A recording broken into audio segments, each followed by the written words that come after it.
नमस्कार, फर्स्ट बिहार झारखंड देख रहे हैं आप। हमारे साथ बातचीत करने के लिए आशीष रंजन सर मौजूद हैं, जो कि हृदय विशेषज्ञ हैं और उनका जो हॉस्पिटल है वो हार्ट हॉस्पिटल के नाम से जाना जाता है, जो कि कंकड़बाग में स्थित है। सर, सबसे पहले मेरा सवाल यही है कि जो हृदय रोगियों से जो संबंधित हैं उनके लिए क्या सावधानी बरतने की ज़रूरत है? गर्मी में वातावरण का टेम्परेचर बहुत अधिक रहता है, इसलिए हृदय रोगियों को तुरंत अचानक वातावरण में गर्मी में बाहर नहीं निकलना चाहिए। उन्हें उचित अधिक से अधिक मात्रा में तरल पदार्थों का सेवन लेना चाहिए।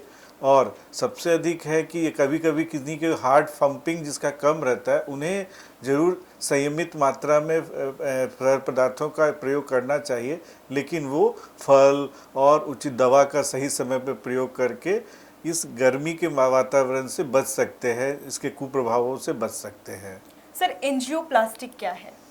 एंजियोप्लास्टी जो हार्ट अटैक जिसमें खून की धमनी बंद हो जाती है, उसको खोलने के लिए, धमनी को खोलने के लिए ये एक पद्धति है जिसमें कि हम लोग एक वायर ले जाके उसको बैलून ले जाके उसको हम लोग खोलते हैं और बाद में एक छल्ला जिसको स्टेंट कहते हैं उसको लगाया जाता है। ये इस पूरी हम लोग एंजियोप्लास्टी कहते हैं पद्धति को। जी सर, आपने अभी एंजियोप्लास्टी के बारे में बताया, और ये प्राइमरी एंजियोप्लास्टी क्या है हमारे दर्शकों? प्राइमरी एंजियोप्लास्टी हम लोग जिसे एसटी एलिवेशन, जो कि हार्ट अटैक का सबसे खतरनाक रूप है, जिसमें कि ईसीजी में सिर्फ एसटी एलिवेशन होने मात्र से इसका डायग्नोसिस हो सकता है। इसमें खून की धमनी जो है हमेशा पूर्णतः बंद रहती है। इसमें जनरली यदि मरीज जो है 12 घंटा से अंदर यदि हार्ट हॉस्पिटल या किस आ जाए तो उसको खोला, उसके खून की नली को खोला जाता है। तो इसको 12 घंटा से पहले यदि कर दिया जाए, इसको प्राइमरी एंजियोप्लास्टी कहा जाता है।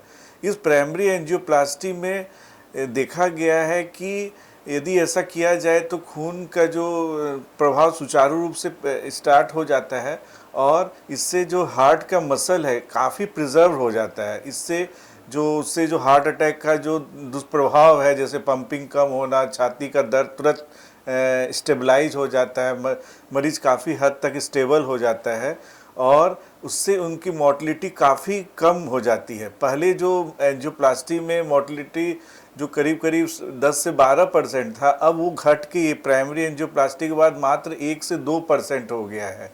इसलिए प्राइमरी एंजियोप्लास्टी का बहुत ही महत्व है। जो यदि वो 12 घंटा के पहले यदि एसटी एलिवेशन हो, 12 घंटा के अंदर यदि इसको खून की नली को खोल दिया जाए, उसको प्राइमरी एंजियोप्लास्टी कहते हैं और इससे मोर्टलिटी को काफ़ी कम किया जा सकता है। बहुत शुक्रिया सर। दरअसल जब हम बात करते हैं यूथ के हार्ट अटैक को लेकर के, तो तमाम सोशल मीडिया से जहाँ तहाँ से हम देख रहे हैं कि किस तरीके से जिम करते हुए जो युवा हैं उनको हार्ट अटैक आ जा रहा है। कहीं वो ग्राउंड में टहल रहे हैं, उनको हार्ट अटैक आ जा रहा है। अमूमन ऐसा नहीं होता था, लेकिन हाल फिलहाल में ऐसे बहुत सारे केस आ रहे। क्या कारण है? इसमें बहुत सारे फैक्टर है। देखिए, दो तरह के इसको एक दो विभाग में बांटा जा सकता है। एक है कि जो कि एक मॉडिफाइबल और एक नॉन मॉडिफाइबल। जैसे नॉन मॉडिफाइबल जिसको कि हम लोग चेंज नहीं कर सकते हैं। हम लोग जो भारतीय लोग जो है, कोई भी हम लोगों में देखा गया है कि हार्ट अटैक जो है विदेशी लोगों से 10 साल पहले हो जाता है। इसको हम लोग नहीं चेंज कर सकते हैं, लेकिन हाँ, यंग एज में इसको सही मात्रा में यदि मॉडिफाइबल फैक्टर को ठीक किया जा सकता है। जैसे कि सबसे इम्पॉर्टेंट यंग एज में स्ट्रेस है। आजकल स्ट्रेस को यदि कम किया जाए तो काफ़ी हद तक उसमें देखा जा सकता है, कम किया जा सकता है हार्ट अटैक। दूसरा, खान पान।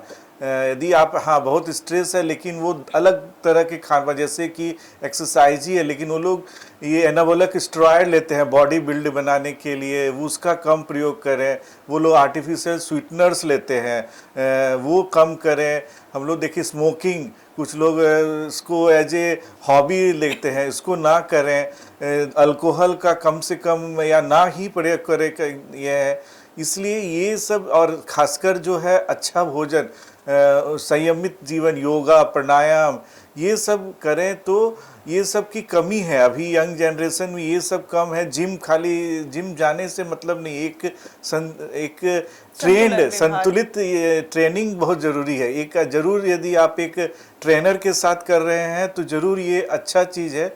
यदि आप अचानक हम किसी नहीं ठीक से आप ट्रेन नहीं हैं और उसको आप अचानक करेंगे तो जिम ज्वाइन कर लीजिएगा तो ऐसा अटैक काफ़ी देखा गया है। इसलिए जिम जा रहे हैं तो ज़रूर ट्रेंड वे में जाइए, धीरे धीरे आप उसको स्टार्ट करिए। और ये एनाबॉलिक स्टेरॉइड, स्वीट हर्स, स्मोकिंग, इस सब को ज़रूर अवॉइड कीजिए। सर पेस मेकर क्या है और किनको लगता है ये pace maker? Pace maker heart में का एक है। हार्ट रेट कभी कभी स्लो हो जाता है, कभी कभी खासकर जो ओल्ड एज में है। कभी कभी छोटे बच्चों में भी हार्ट रेट देखा गया है कि जो 40 से कम हो जाते हैं उसमें वो सिंको बेहोश होने लगते हैं। तो एक कृत्रिम एक तार जो है वो हार्ट में लगाया जाता है और वो एक अपना एक पल्स देता है। जैसे ही हार्ट रेट 60 से कम होता है अपना एक वो इसको पेसमेकर कहते हैं। ये दो तरह का होता है। एक टेम्प्रोरी जो कभी कभी मान लीजिए आपको किसी किसी तरह से पोटेशियम अधिक हो जाने से कुछ समय के लिए, जैसे ऑपरेशन के समय कभी हार्ट रेट स्लो है तो वो टेम्प्रोरी होता है। और एक होता है परमानेंट, जिसको कि सही में यदि वो काफ़ी समय तक हार्ट रेट स्लो रहता है, सिम्टोमेटिक है, सिम्टोमेटिक ब्रेडिकार्डिया है और काफ़ी सारे उसके इंडिकेशन है, हार्ट रेट बराबर स्लो रहता है, तो परमानेंट पेसमेकर का उसमें यूज़ किया जाता है। और इसका फिर जिससे कि 10 से 15 साल तक वो उसके बैटरी रहती है, जो कि काफ़ी बाद में चेंज किया जा सकता है। आजकल तो उसमें तार लगाने की भी ज़रूरत नहीं है, सीधे उसको पेसमेकर को हार्ट में सीधे लगाया जा सकता है। सर अभी हम देख रहे हैं कि नॉर्मल इंसान को भी हार्ट अटैक आ रहा है, तो इससे कैसे निजात पा सकते हैं? क्या मैंने कहा है कि जैसे यंग में है ये कि उसमें मैक्सिमम हम लोग को मॉडिफाइबल फैक्टर पे ध्यान देना है। अच्छा उचित जीवन शैली, अच्छा आहार, अच्छे फलों का अधिक से अधिक प्रयोग, जितना शुगर को कम कर सकते हैं वो आप फैट को कम कीजिए, स्मोकिंग कम कीजिए, योगा प्राणायाम सप्ताह में ज़रूर आप 30 मिनट ब्रिस्क एक्सरसाइज, ये वॉकिंग ये करें।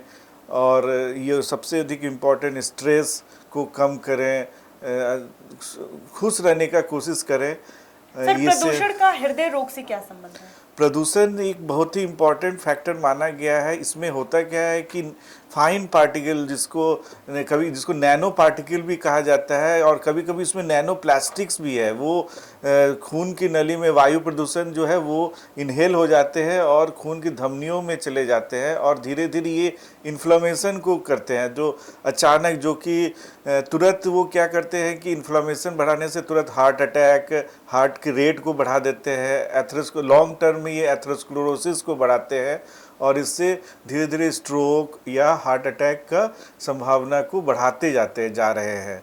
इसलिए प्रदूषण अब इसको एक प्रमुख कारण हृदय रोग के लिए माना जा रहा है। सर एक आखिरी सवाल, आपके हॉस्पिटल में, हार्ट हॉस्पिटल में हृदय रोग से संबंधित निवारण के लिए क्या क्या सुविधाएं उपलब्ध हैं? हमारे 24/4 आवर कैथ लैब सर्विस है। इमरजेंसी की सारी सुविधा जो हार्ट में जनरली हार्ट के लिए, हार्ट अटैक के लिए प्राइमरी एंजियोप्लास्टी, दूसरा जो पेसमेकर के लिए हमेशा पेसमेकर के लिए हम रहता है।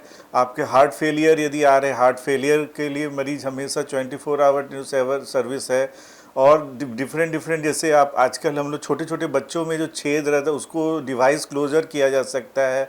कभी कभी हार्ट रेट बहुत तेज़ हो जाता है, उसको एब्लेशन, कैथेटर एब्लेशन है, ईपी स्टडी जिसको कहते हैं, वो की सुविधा है। और इसमें हम लोग सबसे इम्पोर्टेंट आजकल हमारे यहाँ कि विभिन्न सरकारी मदद के द्वारा भी इसका यूज़ हो रहा है। और इसमें हमारे यहाँ सबसे एक और इम्पॉर्टेंट है कि हमारे यहाँ शल्य चिकित्सा का भी सुविधा है।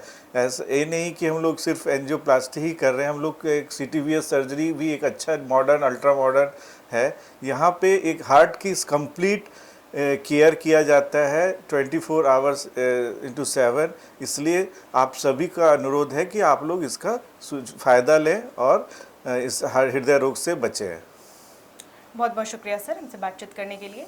अभी हमारी बातचीत हो रही थी आशीष रंजन सर से, थैंक जो कि हृदय रोग स्पेशलिस्ट हैं, और वो तमाम विषयों पर हमसे बातचीत उन्होंने किया। किस तरीके से जो युवाओं के भीतर जो लगातार हम हृदय रोग से संबंधित जो समस्याएं देख रहे हैं, उस पर भी हमारी बातचीत हुई, जिससे निवारण के रूप में सर ने बताया कि हमें डायरेक्ट जिम करने की ज़रूरत नहीं है, बल्कि व्यायाम को ही हम अपना एक माध्यम बनाएं, स्ट्रेस कम रहे। हाँ, स्ट्रेस जो हम आजकल युवाओं में ज़्यादातर देखने को मिल रहा है, उसको हम कम करें, खुशहाल रहें।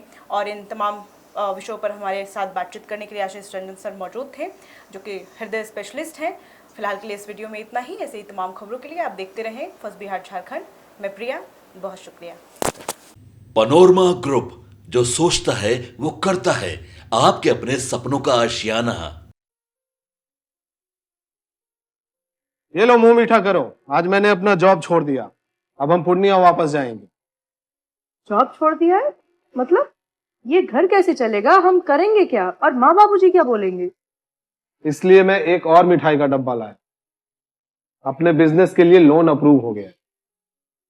अरे लोन अप्रूव हो गया वो तो ठीक है, लेकिन पूर्णिया में हम रहेंगे कहाँ? अपना घर भी तो नहीं है वहाँ। इसलिए तो एक और मिठाई का डब्बा अलग से लाया हूँ। हमने पूर्णिया में घर ले लिया है, पूर्णिया के ई होम्स पैनोरमा में। पूर्णिया में पैनोरमा ग्रुप लेकर आए हैं ई होम्स पैनोरमा।